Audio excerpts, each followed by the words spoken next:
السلام عليكم ورحمة الله وبركاته.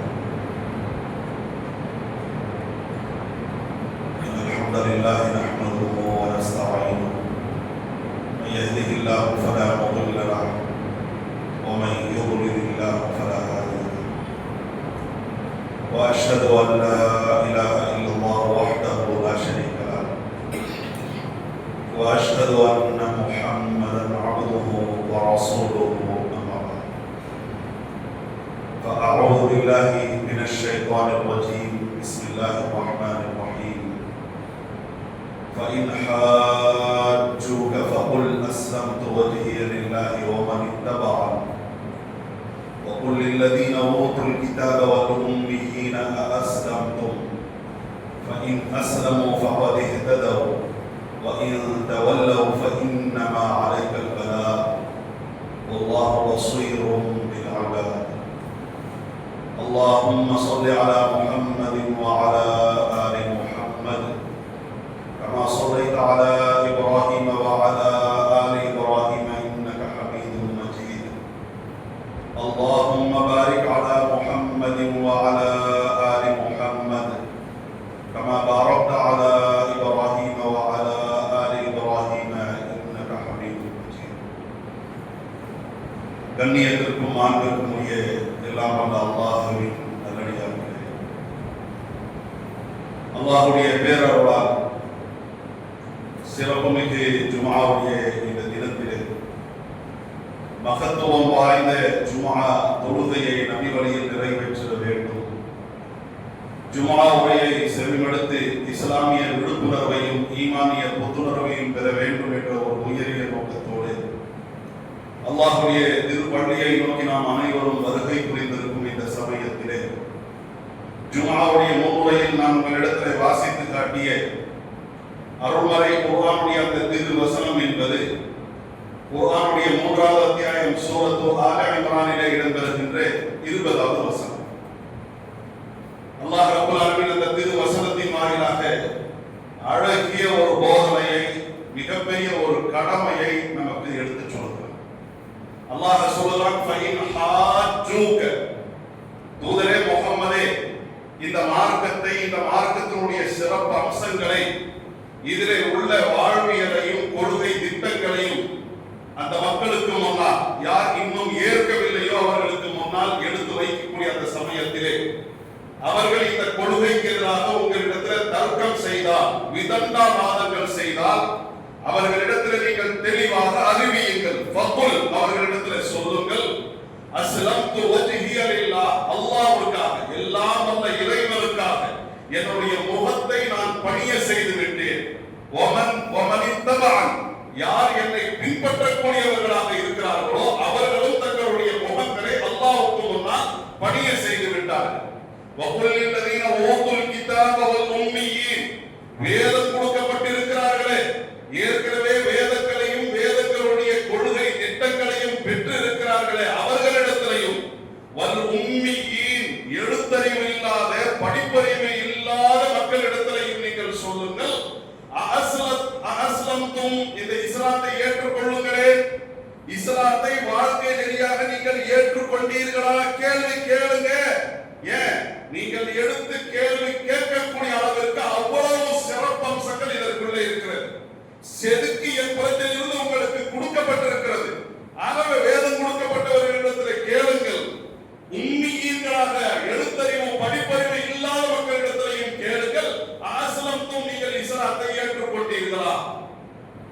அவர்கள் ஃபைன் அஸ்லமு, ஏற்றுக்கொள்வார்கள் என்றால், இந்த வாழ்வியல் திட்டத்தை தன்னுடைய வாழ்க்கை நெறியாக அவர்கள் ஏற்றுக்கொள்வார்கள் என்றால், ஃபகத் இஹ்ததா, அவர்கள் நேர்வழியை பெறுவார்கள். அதனுடைய பலன்களை, அதனுடைய மகத்துவத்தை அவர்கள் அனுபவிப்பார்கள். ஃபஇன் தவல்லவ், அவர்கள் நிராகரிப்பார்கள் என்றால், ஏற்காதவர்கள், ஏற்க மறுப்பார்கள் என்றால் உங்களுடைய கடமை இருக்கிறது. ஏற்றுக்கொண்ட உங்களுடைய கடமை என்ன? ஃபஇன்னமா அலைக்கல் பலாக், எடுத்துச் சொல்வதை தவிர உங்கள் மீது வேறு எந்த கடமையும் கிடையாது. எடுத்துச் சொல்லக்கூடிய கடமை உங்களுக்கு இருக்கிறது. வல்லாஹு பஸீரும் பில் இபாத், தம்முடைய அடியார்களை அல்லாஹ் பார்க்கக்கூடியவனாக, கண்காணிக்கக்கூடியவனாக இருக்கிறான். ஏற்றுக்கொண்ட உங்களையும் அல்லாஹ் கண்காணிக்கிறான். ஏற்காதவர்களையும் அல்லாஹ் கண்காணிக்கக்கூடியவனாக இருக்கிறான். ஆக அல்லாஹ்வுடைய கண்காணிப்பிற்கு நீங்கள் அஞ்சு கொண்டவர்களாக எடுத்து சொல்லிவிடுங்கள். எடுத்து சொல்லக்கூடிய பொறுப்பு உங்களுக்கு இருக்கிறது என்று அல்லாஹ் ரப்பல் ஆலமீன் தன்னுடைய வேதத்தின் வாயிலாக சொல்றார். இந்த வசனம் நேரடியா யாருக்கு சொல்லப்பட்டது? அல்லாஹ்வுடைய தூதர் ஸல்லல்லாஹு அலைஹி வஸல்லம் அவர்களுக்கு சொல்லப்பட்டது. அல்லாஹ்வுடைய தூதர் ஸல்லல்லாஹு அலைஹி வஸல்லம் அவர்கள் இந்த வசனத்தை பெற்றார்களே, அந்த சமயத்துல நபியா மட்டும் அவங்க இருக்கவில்லை, ஆட்சி தலைவராகவும் இருந்தார்கள், ஜனாதிபதியாகவும் இருந்தார்கள். ஆன்மீகத்தினுடைய தலைவராக, ஆட்சி தலைவராக இருக்கக்கூடிய தூதரை பார்த்துதான் அல்லாஹ் சொல்றான், என்னுடைய முகத்தை அல்லாஹ்வுக்காக பணிய செய்து விட்டேன் என்பதை அறிவியுங்கள். நான் மட்டும் பணிய மாட்டேன், என்னுடைய வகையை பின்பற்றுகிறார்களே, நான் சொல்லக்கூடிய இந்த வகையை யாரெல்லாம் பின்பற்றுகிறார்களோ, நான் ஆட்சி தலைவராக இருக்கிறேன், எனக்கு பிறகு யாரெல்லாம் ஆட்சி தலைவர்களாக வருவார்களோ அவர்கள் அனைவரும் சொல்லிவிடுவார்கள், என்ன, என்னுடைய நம்முடைய முகத்தை அல்லாஹ்வுக்காக நாம் பணிய செய்து விட்டோம். ஆக அல்லாஹ் மிகப்பெரியவன், அல்லாஹ்வே எனக்கு ஆட்சியை அதிகாரத்தை கொடுத்திருக்கிறான் என்று சொன்னாலும் கூட நானும் உங்களை போன்ற அடிமைகள் தான். அல்லாஹ்வுடைய அடிமையாக இருந்து என் முகத்தையும் அல்லாஹ்வுக்கு முன்னால் நான் பணிய செய்து விட்டேன் என்பதை அந்த என்னை பின்பற்றக்கூடியவர்களும் எடுத்து சொல்வார்கள் என்று நீங்க சொல்லுங்க. அல்லாஹ்வுடைய தூதருக்கு அல்லாஹ் சொல்றான் பாருங்க. அந்த சமயத்துல நபிகள் நாயகம் ஸல்லல்லாஹு அலைஹி வஸல்லம் அவர்கள் ஆன்மீக தலைவராக மட்டுமல்ல, ஆட்சி தலைவராகவும் இருந்தார்கள். ஆட்சி தலைவராக இருந்து எந்த விஷயத்தை மக்களிடத்தில் எடுத்து சொன்னார்களோ அந்த விஷயத்தை எடுத்து சொல்ல வேண்டிய பொறுப்பு இஸ்லாத்தை ஏற்றுக்கொண்டிருக்கக்கூடிய, இஸ்லாத்தினுடைய சிறப்புகளை விளங்கி இருக்கக்கூடிய நம்மீதும் இருக்கிறது. நாம் அனைவரும் ஒரு கடமையை நிறைவேற்றியவர்களாக அமர்ந்திருக்கின்றோம். என்ன கடமை? நம்முடைய நாட்டினுடைய நலன் கருதி, நம்முடைய எதிர்காலத்தினுடைய நலன் கருதி வாக்களித்து விட்டு அமர்ந்திருக்கின்றோம். போன வாரம் 23ஆம் தேதி வியாழக்கிழமை தமிழகத்தினுடைய சட்டமன்றத்திற்கு தேர்தல் நடந்தது. எலெக்ஷன் நடந்த அந்த எலெக்ஷன்ல நாம் அனைவரும் பங்களிப்பு செய்திருக்கின்றோம். பங்களிப்பு செய்ய வேண்டிய கடமை, நிர்பந்தம் நமக்கு இருக்கிறது. ஏன்? கெட்டவன் நிறைய பேர் ஊர் உலகத்தில் சுற்றி கொண்டிருக்கிறார்கள். அப்படிப்பட்ட அந்த கெட்டவர்களுடைய கரங்களுக்கு ஆட்சி அதிகாரம் போய்விடக்கூடாது, நிர்வாகம் போய்விடக் கூடாது என்பதற்காக அந்த ஜனநாயகத்திலே நாமும் நம்முடைய பங்களிப்பை செய்ய வேண்டிய இக்கட்டான சூழல்ல நாம் இருக்கின்றோம். சாதகமானவர்களை தேர்வு செய்ய வேண்டும் என்பதற்காக பாதகமானவர்கள் யாரும் வந்துடக்கூடாது. கழுத்தை வெற்றவன் ஒருத்தன் இருக்கிறான், கையை வெற்றவன் ஒருத்தன் இருக்கிறான் என்று சொன்னா, கழுத்து வெற்றவன் வந்துட்டானா நம்முடைய வாழ்க்கைக்கு, நம்முடைய உயிருக்கு, நம்முடைய இருப்புக்கு உத்தரவாதம் இல்லை என்ற ஒரு நிலை. ஆக இப்படிப்பட்ட இந்த ஆபத்தான சூழல்ல நாம் அனைவரும் வாக்களித்து விட்டவர்களாக அமர்ந்திருக்கின்றோம். சாதகமானவர்களை தேர்வு செய்ய வேண்டும் என்பதற்காக அல்ல, பாதகமானவர்கள் வந்துவிடக் கூடாது என்பதற்காக நாம் அனைவரும் வாக்களித்திருக்கிறோம்.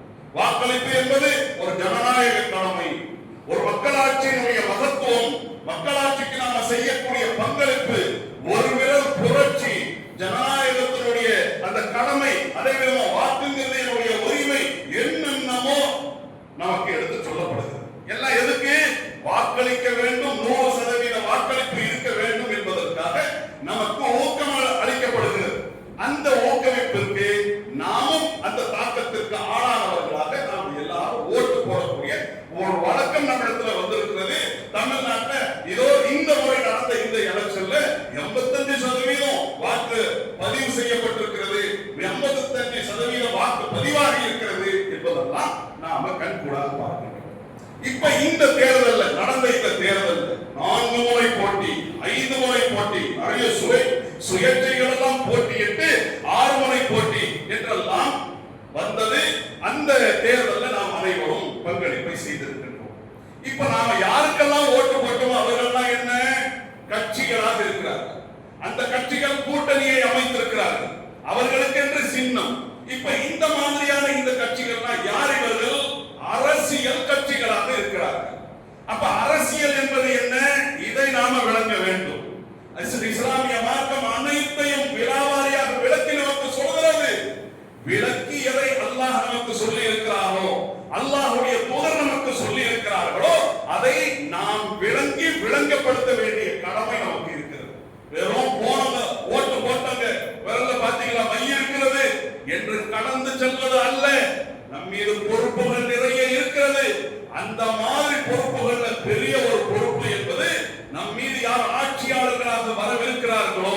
நம் மீது யார் நிர்வாகிகளாக அமர்த்தப்படவிருக்கிறார்களோ அவர்களிடத்தில் என்ன அம்சங்கள் இருக்க வேண்டும் என்று புரிய வைக்க வேண்டிய இடத்துல அல்லாஹ் ரப்பல் ஆலமீன் நம்மை அமர்த்தியிருக்கிறான் என்பதை விளங்கியவர்களாக தலைப்பிற்குள்ள செல்ல வேண்டும்.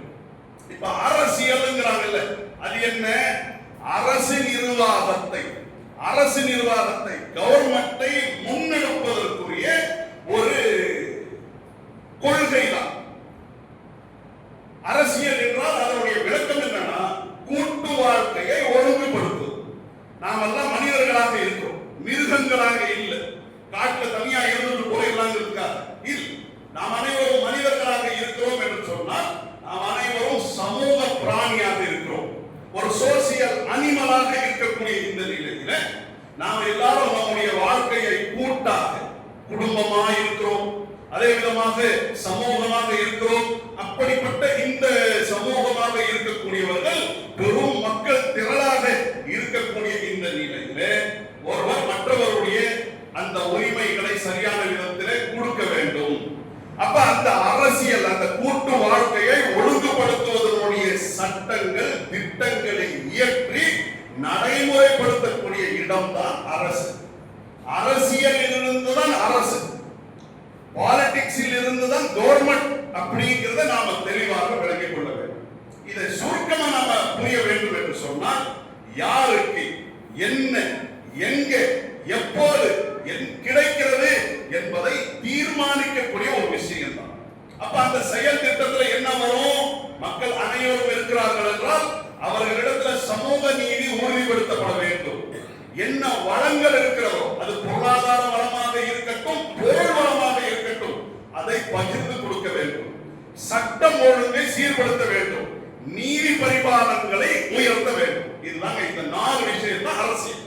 இந்த 4 விஷயத்தினுடைய கிளைகள் தான் பெரிய அளவிற்கு இன்றைக்கு பொலிட்டிக்கல் சயின்ஸ் என்றெல்லாம் கூட படிப்பு வந்திருப்பதை நாம பார்க்கலாம். அப்ப அந்த மாதிரியான அந்த விஷயத்துல இந்த 4 சொல்லக்கூடிய அந்த திட்டம் இருக்கிறது பாருங்க, அதுக்கு பேர் தான் அரசியல். அந்த திட்டத்தை செயல்படுத்தக்கூடிய இடம் தான் கவர்மெண்ட், அரசு என்பதை நாம விளக்க கடமைப்பட்டிருக்கிறோம். ஆக இப்படிப்பட்ட இந்த அரசு நிர்வாகம் இருப்பாங்க, இதையெல்லாம் குர்ஆன் பேசுகிறது. அரசு நிர்வாகம், அதாவது தாவூத் அலைஹிஸ்ஸலாம் பாருங்க, அவர் மன்னராக இருந்தார். சுலைமான் அலைஹிஸ்ஸலாம் பாருங்க, பெரிய விசாலமான ஆட்சி அவர்கள் பெற்றார்கள். அல்லாஹ்வுடைய தூதரை பாருங்க, அல்லாஹ் அவர்களுக்கு நிர்வாகத்தை கொடுத்தார். இப்ப இந்த மாதிரியான விஷயங்கள் எல்லாம், அதிகாரம், அரசு, இதற்குரிய குறிப்புகள் எல்லாம் தனியா குர்ஆன்லையும் ஹதீஸ்லையும் நமக்கு கிடைக்குமே தவிர, அந்த அரசை நிர்வகிப்பதற்குரிய அரசியல் இருக்கு பாருங்க, இது குர்ஆன்ல எங்கேயாவது இருக்கானா? இல்லை. குர்ஆன்ல மொத்தம் 116 அத்தியாயங்கள் இருக்கிறது, 6000 சொச்சம் வசனங்கள் இருக்கிறது. தேடி எடுப்பதற்குரிய எத்தனையோ அப்ளிகேஷன்கள் தமிழையே நமக்கு கிடைக்கக்கூடியதாக இருக்கிறது. இப்போ ஏஐ குர்ஆன் எல்லாம் வந்துருச்சு. அதாவது நுண்ணறிவு, செயற்கை நுண்ணறிவு இருக்கிறது. அந்த செயற்கை நுண்ணறிவுல கிடைக்கக்கூடிய அப்ளிகேஷன்கள் எல்லாம் கூட குர்ஆன் சம்பந்தமா இருக்கிறது. எங்கேயாவது அரசியல், பாலிடிக்ஸ் போட்டு தேடி வாங்கி எடுத்து கொடுத்தானே, தமிழ் குர்ஆனை எடுத்து கொடுத்தாது, ஆங்கிலத்தில் உள்ளதை எடுத்து கொடுத்தாங்க. ஏன்? அரசியல் என்பதை அல்லாஹ் ரப்பல் ஆலமீன் தனியா அரசியல் சாசனம் என்று வகுத்து கொடுக்கவில்லை. நாட்டு குடிமக்களுக்கெல்லாம் என்ன சட்டமோ அதேதான் நாட்டை நிர்வகிக்கக்கூடியவருக்கும் என்று இஸ்லாம் அரசியலை தனியா சொல்றாங்க. இது ஒரு புதிய விஷயம், நல்ல ஆழமா தெரிந்து கொள்ளுங்கள். அரசியலை இஸ்லாம் தனியா சொல்லாம வாழ்வியல் திட்டத்தோடு சேர்த்து சொல்லக்கூடியதை நாம பார்க்கிறோம். ஆக வாழ்வியல் திட்டத்தோடு சேர்த்து சொல்லுது. எப்படி ஒரு தனி மனிதனுடைய ஒழுக்கங்கள் இருக்கிறதோ, அவருடைய நம்பிக்கைகள், அவருடைய வணக்க வழிபாடுகள், அவருடைய ஒழுக்க மாண்புகள், அதோடு சேர்த்துதான் இஸ்லாம் அரசியலை சொல்கிறது. தனியாக டிபார்ட்மெண்டாக பிரிக்கவில்லை என்பதை நாம் தெளிவாக கவனத்தில் கொள்ள வேண்டும். அதுதான் தூய்மையா இருக்கும். இன்னைக்கு அதுதான் கரை படிந்ததாக இருக்கிறது. அரசியல் என்பது நாம யாருக்கெல்லாம் ஓட்டு போட்டோமோ, அப்பா அவர்கள மாதிரி உத்தமர்கள் யாரும் இல்லை, யாராவது நம்மில இதனால் 5 கோடி 6 கோடி மக்கள் இன்றைக்கு தமிழ்நாட்டில் வாக்களிப்பில் பங்களிப்பு செய்திருக்கிறார்கள் என்றால், யாராவது ஒருத்தர் ஓட்டு கேட்டு போறாங்க, அவர்களாவது சொல்ல முடியுமா? அப்பா கரை படியாத கரங்களுக்கு நம்ம சொந்தக்காரர்கள் சொல்ல முடியாது. இப்ப அதுக்குரிய சான்றை நம்முடைய வாழ்க்கையை நம்ம பார்த்தோம். ஒரு மாணவனை எடுத்துக்கங்க, ஒரு மாணவியை எடுத்துக்கங்க.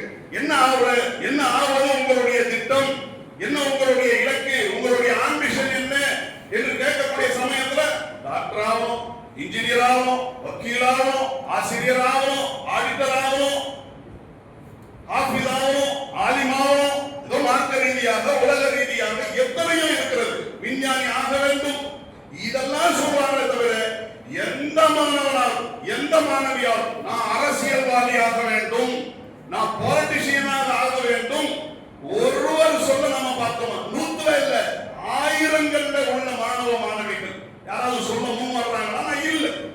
ஏன்?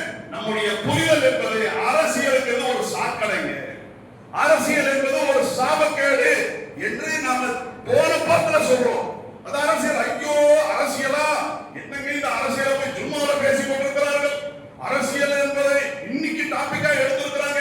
அரசியல் ஐயோ அது வாழங்க நமக்கு என்று நாம ஒதுக்கி தந்தாலும் அந்த அரசியலை விட்டு விலகாதவர்களாக நாம் இருக்கிறோம்.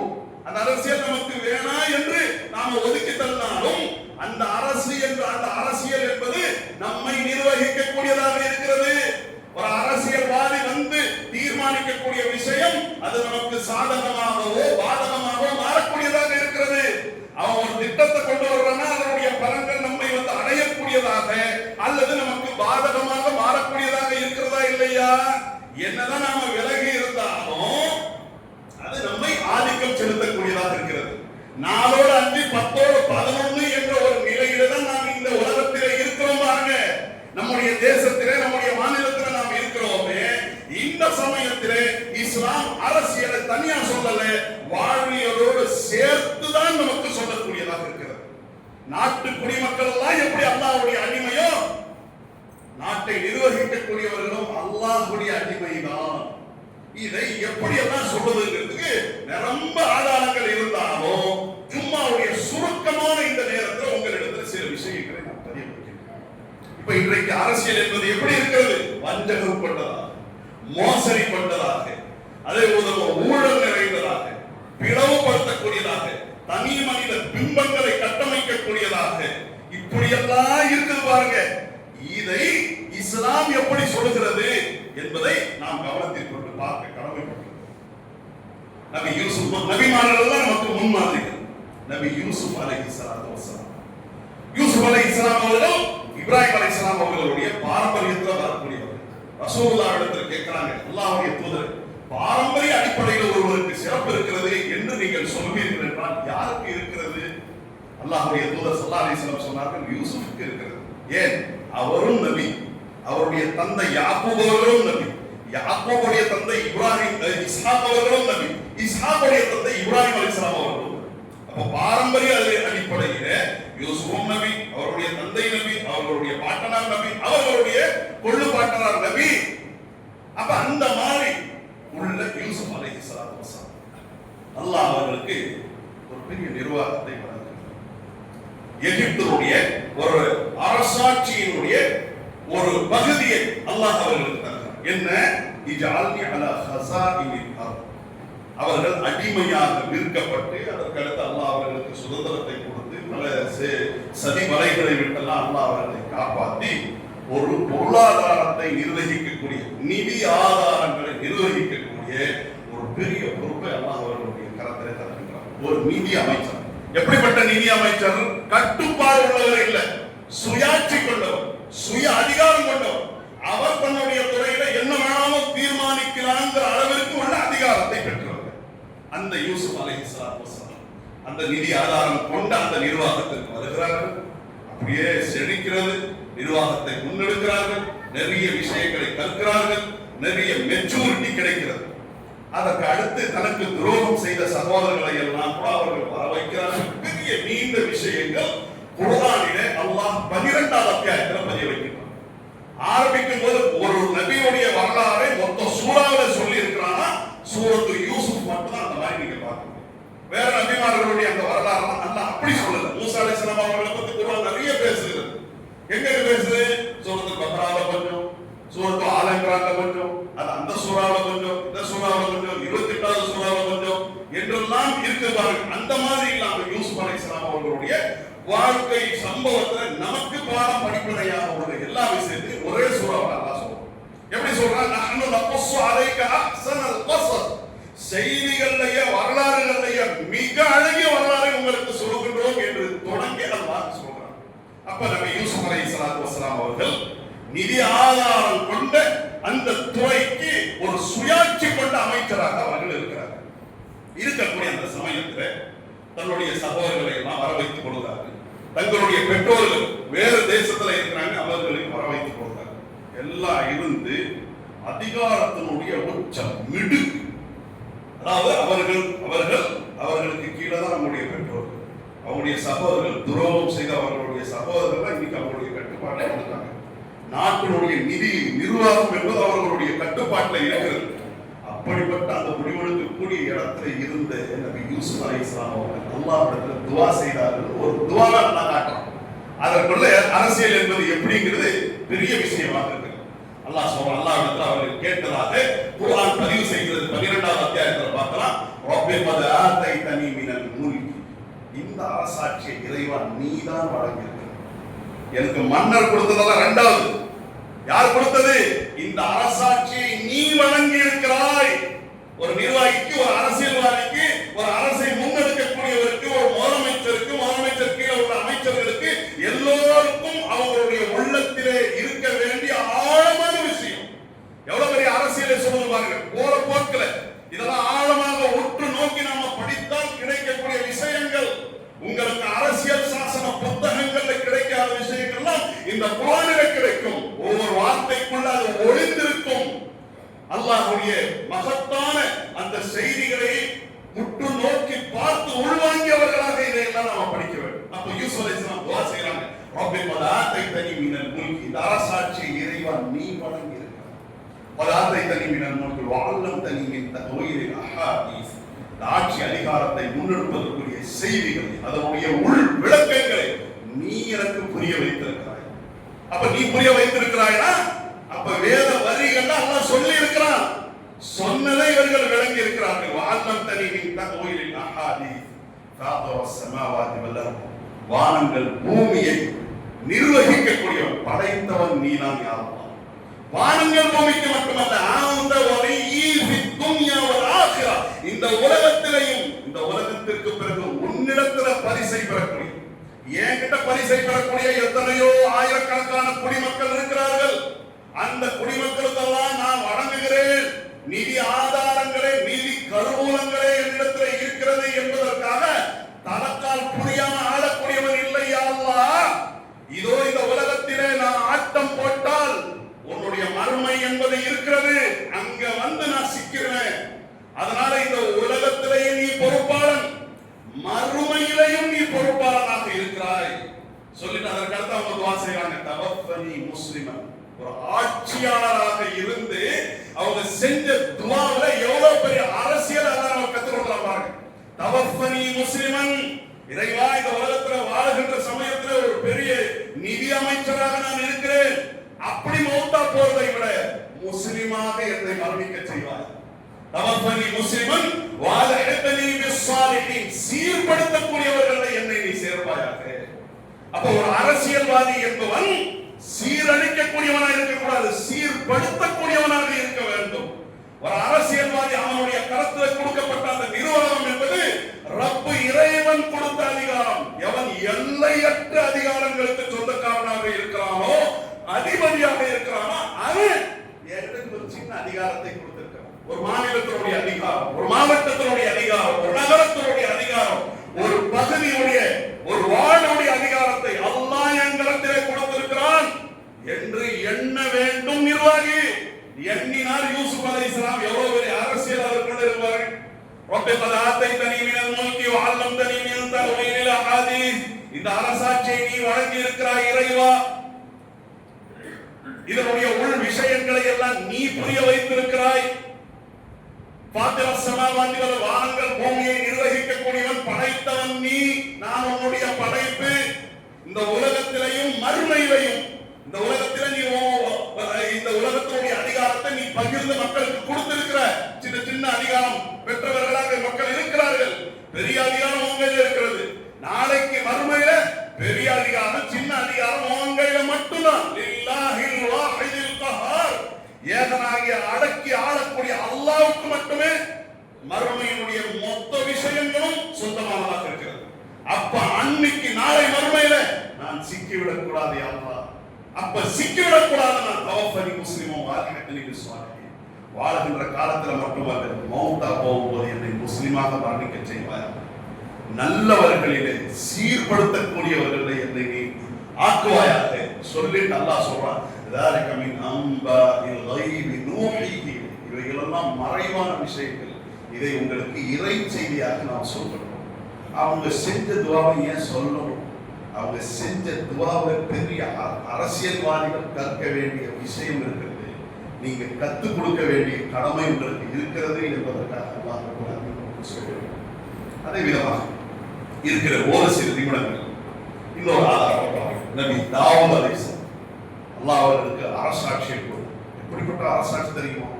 அவர்கள் மக்களை மட்டும் நிர்வகிக்க மாட்டார்கள், மலைகளையும் நிர்வகிப்பார்கள், பறவைகளை நிர்வகிப்பார்கள். குர்ஆன்ல அல்லாஹ் சொல்றான், வலக்குர் அப்தனா தாவூத், நம்முடைய அடிமை தாவூதை நினைவு கூறுங்கள். தாவூத் அலைஹிஸ்ஸலாம் அவர்களுக்கு எவ்வளவு அரசாட்சி கொடுக்கப்பட்டது. குர்ஆன் மட்டுமல்ல, பைபிளையும் நீங்க பார்க்கலாமே, டேவிட் என்பவருக்கு எப்படிப்பட்ட அரசாட்சி கொடுக்கப்பட்டது. அப்படிப்பட்டவர், அவரை பத்தி அல்லாஹ் சொல்லும்போது பெரிய மாமன்னராக இருந்தார் சொல்ல, என் அடிமை, உனக்கு பெரிய ஆளா இருக்கலாம், மன்னரா இருக்கலாம், எனக்கு அவர் அடிமை. வலக்குர் அப்தனா தாவூத், தாவூதை நினைவு கூறுங்கள். அப்தனா அவர் நம்முடைய அடிமை. பலம் மிக்கவர்களாக இருந்தார்கள், யாரும் அவரை முறியடிக்க முடியாது, அப்படிப்பட்ட பலமானவர்கள். இன்னா சஃபர்னா ஜிபால மஅஹு யுஸப்பிஹுன பில் அஷிய்யி வல் இஷ்ராகி வத்-தய்ர மஹ்ஷூரா, பறவைகள் கூட்டமாகவும் மலைகளும் காலையிலும் மாலையிலும் அவருடன் இணைந்து அல்லாஹ்வை துதிக்கக்கூடிய ஒரு பெரிய நிர்வாகத்தை அவருடைய கரத்திலே கொடுத்தோம். இன்னஹு அவ்வாப், அவர் நம்மை நோக்கி திரும்பக்கூடியவராக இருந்தார். வஷதத்னா முல்கஹு, அவருடைய அரசாட்சியை நாம் பலப்படுத்தினோம். அப்படி பலமான அரசாட்சிக்கு சொந்தக்காரராக இருந்தார்களே அந்த தாவூத் அலைஹிஸ்ஸலாம் அல்லாஹ்விடத்தில் எப்படி நடந்து கொண்டார்கள்? அல்லாஹ் குர்ஆன்ல சொல்றான், அல்ஹம்துலில்லாஹி அல்லதி ஃபضلني على كثير. அல்ஹம்துலில்லாஹி அல்லதி ஃபضلنا على كثير من عباده المؤمنين. மூமினான அடியார்கள் எத்தனை பேர் இருக்கிறார்களோ அவர்களை நிர்வகிக்கக்கூடிய வாய்ப்பை கொடுத்த அல்லாஹ்வே உனக்கே எல்லா புகழும். அந்த தாவூத் அலைஹிஸ்ஸலாம் அவர்கள் நடந்து கொண்டதை அல்லாஹ் குர்ஆனிலே நமக்கு எடுத்து சொல்கிறார் என்பதை நாம் கவனத்தில் கொள்ள வேண்டும். தாவூத் அலைஹிஸ்ஸலாம் அவர்களுடைய மகன் தான் சுலைமான் அலைஹிஸ்ஸலாம். சுலைமான் அலைஹிஸ்ஸலாம் அவர்களுக்கு தாவூத் அலைஹிஸ்ஸலாம் அவர்களுடைய தந்தையை விட கொஞ்சம் பெரிய நிர்வாகத்தை அல்லாஹ் கொடுத்தார். தாவூத் அலைஹிஸ்ஸலாம் அவர்கள் பறவைகளையும் மலைகளையும் நிர்வகிக்கக்கூடியவர்களாக இருந்தார்கள் என்றால், சுலைமான் அலைஹிஸ்ஸலாம் ஜின்களை நிர்வகிக்கக்கூடியவர்களாக இருந்தார்கள். மனிதர்கள் மட்டுமல்ல ஜின்கள், காட்டை நிர்வகிக்கக்கூடியவர்களாக இருந்தார்கள். காட்டுக்கு அஞ்சறிவு இருக்கிறா, ஆறறிவு இருக்கா, அஞ்சறிவு இருக்கா, எதுவும் இல்லை. அப்படிப்பட்ட அந்த காத்தை நிர்வகிக்கக்கூடியவர்களாக நபி சுலைமான் அலைஹிஸ்ஸலாம் இருந்தார்கள். அல்லாஹ்விடத்தில் எப்படி துஆ செய்றாங்க? ரப்பி அவ்ஸிஅனி அன் அஷ்குர நிஅமதக அல்லதி அன்அம்த அலைய வ அலா வாலிதைய, இறைவா என் மீதும் என்னுடைய பெற்றோர்கள் மீதும் நீ செய்த அருளுக்காக நன்றி செலுத்தக்கூடிய பாக்கியத்தை கூறினார்.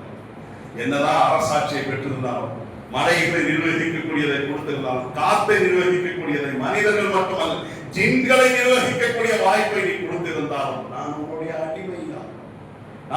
அடிமை, உனக்கு நன்றி செலுத்தக்கூடிய வாய்ப்பை நீ கொடுப்பாயாக. இதெல்லாம் கொடுத்திருப்பது நீ. ரப்பி அவ்ஸிஅனி அன் அஷ்குர நிஅமதக அல்லதி அன்அம்த அலைய வ அலா வாலிதைய வ அன் அஅமல ஸாலிஹன் தர்தா, சீர்படுத்தக்கூடிய காரியங்கள் எதை கொண்டு நீ திருப்தி அடைவாயோ அதை என்னை கொண்டு நீ செய்ய வைப்பாயாக. வாத்ஹில்னி பிரஹ்மதிக ஃபீ இபாதிக ஸாலிஹீன், உன்னுடைய சாலிஹான சீர்படுத்தக்கூடிய அடியார்களை என்னையும் நீ சேர்ப்பாயாக. ரப்பி ஃபிர்லி வஹப்லி முல்கன் லா யம்பகி லி அஹதின் மின் பஅதி, அல்லாஹ் என்னுடைய பாவங்களை மன்னிப்பாயாக. எனக்கு பிறகு எனக்கு கொடுத்த மாதிரி விசாலமான அரசாட்சியை யாருக்கும் கொடுத்துறாதே அல்லாஹ். அவ்வளவு பெரிய விசாலமான அரசாட்சியை பெற்றவர்களாக இருந்தார்களே அந்த சுலைமான் அலைஹிஸ்ஸலாம் அவர்கள் அல்லாஹ்வுடைய அடிமையாக இருந்தார்கள். அல்லாஹ் தான் எனக்கு இந்த பொறுப்பை கொடுத்தான் என்று உறுதிப்பட உளமாறு நம்பக்கூடிய செயல்படக்கூடியவராக இருந்தார். அப்ப இஸ்லாம் அரசியலை பேசுகிறது. எப்படி பேசுகிறது? நம்முடைய வாழ்வியலோடு சேர்த்து சேர்த்து பேசுகிறது. குர்ஆன்ல சூரத்துல் ஃபாத்திஹா, சூரத்துல் பக்ரா, சூரத்துல் ஆல இம்ரான், சூரத்துல் நிசா இப்படிதான் சூறாக்களை பார்க்க முடியுமே தவிர அரசியலை பற்றி பேசக்கூடிய சூறா, அரசியலை பற்றி பேசக்கூடிய புத்தகம் என்று எதுவுமே கிடையாது. நம்முடைய வாழ்வியலோடு சேர்ந்து பேசக்கூடியதாக இருக்கிறது. அரசியல் என்பது, அரசியல் எடுக்கக்கூடிய முடிவு என்பது, அந்த அரசு என்பது நம்முடைய வாழ்வியலோடு பின்னி, வாழ்க்கையோடு பின்னி பிணைந்ததா இருக்குது பாருங்க. அது எப்படி இருக்க வேண்டும் என்பதற்கு நமக்கு தாவூத் அலைஹிஸ்ஸலாம், சுலைமான் அலைஹிஸ்ஸலாம், யூசுப் அலைஹிஸ்ஸலாம் புரியாவிட்டாலும் அல்லாஹ்வுடைய தூதரிடத்திலே எவ்வளவு பெரிய முன்மாதிரி. அது புரியலனா நபிகள் நாயகம் ஸல்லல்லாஹு அலைஹி வஸல்லம் அவர்கள் ஆன்மீக தலைவராக மட்டுமல்ல, ஆட்சி தலைவராகவும் இருந்தார்கள். எவ்வளவு பெரிய நிலப்பரப்பு! இன்றைக்கு இந்தியா துணை கண்டம் என்று நாம சொல்றோம் பாருங்க. இந்த மாதிரி அல்லது இதை விட பெரிய நிலப்பரப்பிற்கு அவர்கள் அதிபராக இருந்தார்கள். அவர்களுடைய தோழர்கள் எல்லாம் அவர்களுடைய கண் அசைவுகளை செயல்படக்கூடியவர்களாக இருந்தார்கள்.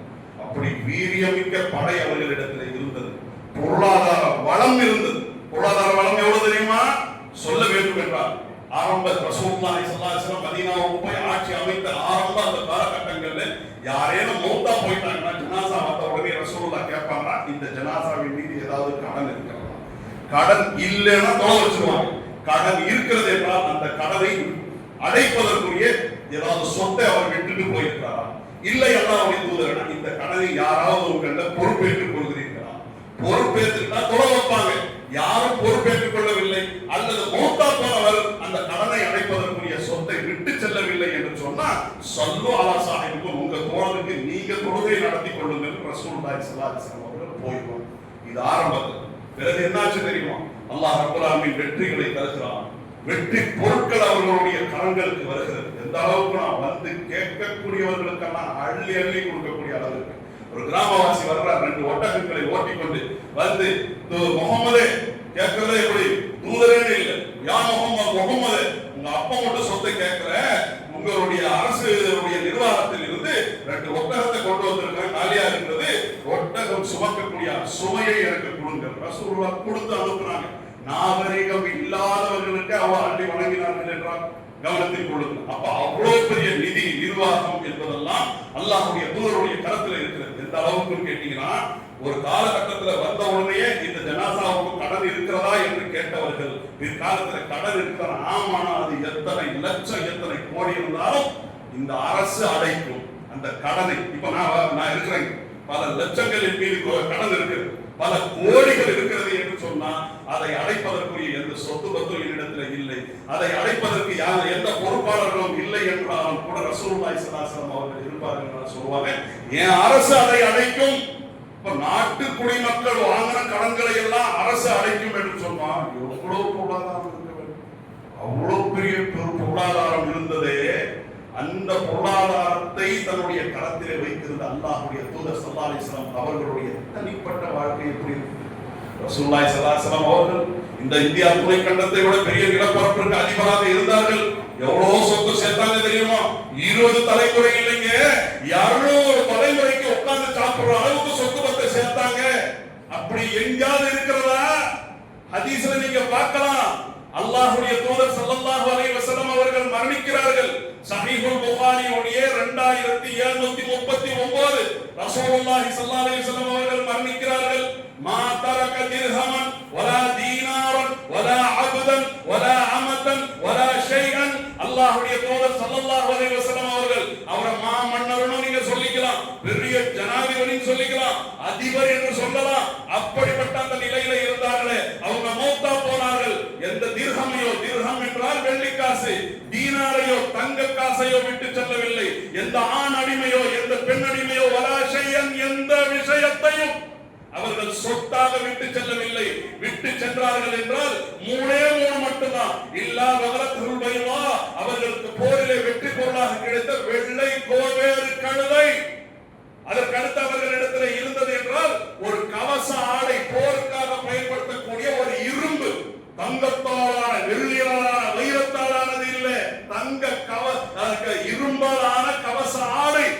அதையும் கூட ஒரு யூதரிடத்தில் 30 சா கோதுமையை வாங்கி அதை அடமானமாக வைத்து மீட்க முடியாத முடியாது. அந்த 30 சாண திருப்பி கொடுக்க முடியாத நிலையிலே தான் ரசூலுல்லாஹ் மௌத்தா போயிட்டாங்க. ஹதீஸ் அவ்வளவு தெளிவாக இருக்கு. இன்னொன்னு பதக் என்ற அந்த இடத்துல ஹைபருக்கு அருகாமையில் இருந்த ஒரு இடத்துல அவர்களுக்கு கிடைத்த வெற்றி பொருள் ஒரு சின்ன நிற துண்டு, அதையும் ஜஅலஹா ஸதகதன், மக்களுக்கு அதையும் தர்மமாக செய்தவர்களாகத்தான் இந்த உலகத்தை விட்டு அவர்கள் கண்ணை மூடினார். அப்ப ரசூலுல்லாஹி ஸல்லல்லாஹு அலைஹி வஸல்லம் அவர்கள் 200 தலைமுறைக்கு சொத்தை சேர்த்தாங்க. அந்த மாதிரி இருக்கா? இல்லையே. எவ்வளவோ சொல்லிட்டு போறாங்க, நேரம் முடிஞ்சிருச்சு. அப்ப அல்லாஹ்வுடைய தூதர் ஸல்லல்லாஹு அலைஹி வஸல்லம் அவர்கள் சொன்ன இந்த அரசியல் எவ்வளவு நுட்பமானது கவனியுங்கள். அப்ப ரசூலுல்லாஹ் மட்டும் அப்படியா? இல்ல, அபூபக்கர் அவர்களுக்கு பிறகு கலீஃபாவா வந்தார்கள். அபூபக்கர் அவர்கள் நோய்வாய்ப்பட்டிருக்கிறாங்க, அவரோட மௌத்தா போயிடுவாங்க அந்த நிலை. அப்ப கேட்கிறாங்க ஆயிஷா தன்னுடைய மகனிடத்துல, ரசூலுல்லாஹ் மௌத்தா போறாங்க, எத்தனை ஆடையில கஃனிட்டீர்கள்? 3 Dress. அப்படியா? அதே 3 Dress எனக்கு கஃனிடுங்க, புது ஆடையை பயன்படுத்தாதீர்கள், என்னுடைய பழைய ஆடையை பயன்படுத்துங்க. என்னங்க நீங்க அபூபக்கர் அவர்களே, புதிய ஆடைகளை நம்ம கஃனிடுவோம், பழைய ஆடையை சொல்றீங்களே அப்படின்னா செத்து போறவனுக்கு எதுக்கு, செத்து போக போறவனுக்கு எதுக்கு புதிய ஆடை? பாத்தீங்களாங்க, ரசூலுல்லாஹி ஸல்லல்லாஹு அலைஹி வஸல்லம் அவர்கள் இருக்கக்கூடிய அந்த காலகட்டத்தை விட இன்னும் விசாலமாகி விட்டது நிலப்பரப்புகள் அபூபக்கருடைய காலத்துல. அப்ப அந்த சமயத்துல அரசியல் ரீதியாக வந்த அந்த நெருக்கடிகள் எல்லாம் நம்ம ரொம்ப பேசுவோம். உமர் அவர்கள் என்ன தெரியுமா, உமரை விட எல்லாம் உமரை தூக்கி சாப்பிடக்கூடிய அளவிற்கு மன வலிமை கொண்டவர்கள் அபூபக்கர் ரலியல்லாஹு அன்ஹு. அவ்வளவு சவால்களை அவர்கள் எதிர்த்து நின்றார்கள். ரசூலுல்லாஹ்வுடைய மரணத்திற்கு பிறகு வெறும் 2 வருஷத்துல எல்லாத்தையும் தீர்த்தாங்க. அப்படிப்பட்ட வலிமை மிக்கவர்களாக இருந்தாங்க. மௌத்தா போறாங்க, எத்தனை ஆடை? 3 ஆடை. அதான் அவங்க உடுத்தி கொண்டிருந்த ஆடையில் அவர்கள் கஃனிடப்படுகிறார்கள் என்றால் சிந்தித்து பாருங்க. இஸ்லாம் சொல்லக்கூடியது. ஆக இஸ்லாம் சொல்லக்கூடிய அந்த அரசியல் என்பது மிகப்பெரியது. இந்த டாபிக்ல நம்ம எடுத்து பேசணும்னா மணிக்கணக்கில் பேசக்கூடிய அளவிற்கு விஷயங்கள் இருக்கிறது.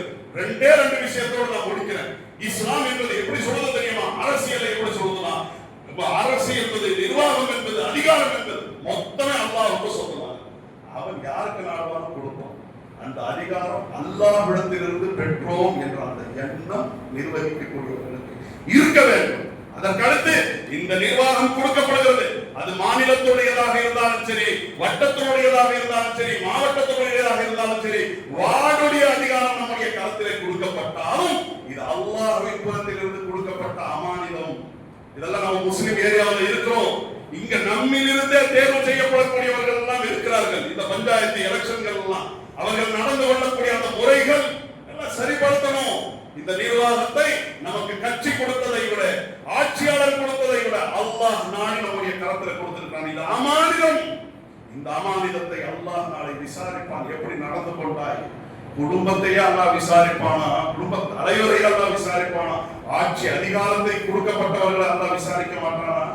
ஃபல் இமாமுல் லதி ஃபல் இமாமு ராஇ வ மஸ்ஊலுன் அன் ரஇயத்திஹி. ஒரு ஆட்சியாளன் அவனும் பொறுப்பாளி. அந்த பொறுப்பை பற்றி நாளை மறுமையில் விசாரிக்கப்படுவோம். விசாரிப்பவன் யார்? எல்லா அதிகாரங்களையும் தன்னுடைய கரத்திலே கொண்டு எல்லாம் வல்ல புகழுக்கு சொந்தக்காரனாகிய அல்லாஹ் விசாரிப்பான். அந்த விசாரணைக்கு அஞ்ச வேண்டும் என்பதுதான் இஸ்லாம் சொல்லக்கூடிய அரசியல். இது வரும்னா பாலாறு தேனாறு ஓட வேண்டியது. அவ்வளவு சுமூகம் நடக்கிறது. இன்றைக்கு அந்த அரசியல் தான் கரை படிந்து போயிருக்கு. அவன் கரை படித்தது மட்டுமல்லாம நம்மளை கரை படிந்தவர்களாக ஆக்கிவிட்டார். ஓட்டுக்கு காசு, ஓட்டுக்கு அவன் எவ்வளோ இவன் எவ்வளோ கொடுக்குறான் ஆர்வத்தோடு அறியக்கூடிய அளவுக்கு என்று சொன்னான். கரை படித்தவன் நான் மட்டும் இல்லை, தம்பி உன்னையும் நான் மாத்துகின்றேன் என்று சொல்லி ஆகியிருக்குது பாருங்க. இது மாறல. இது இப்படியே நம்ம விட்டோம்னா இது பெரிய பாதிப்பு நமக்கு இல்லை. இது மாற வேண்டும் என்றால் இஸ்லாம் சொல்லக்கூடிய இந்த தூய்மை வாழ்வியலோடு கலந்த அரசியலை சொல்லுது பாருங்க. இதை விளங்கி அறிந்து புரிந்து பிறருக்கு விளங்கப்படுத்த வேண்டிய பெரிய கடமை நமக்கு இருக்கிறது.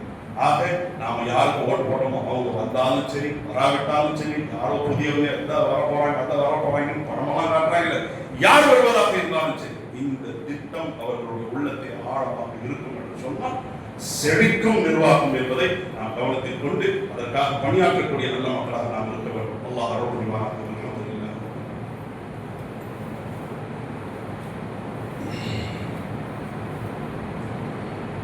الحمد لله وحده والصلاة والسلام على من لا نبي بعده.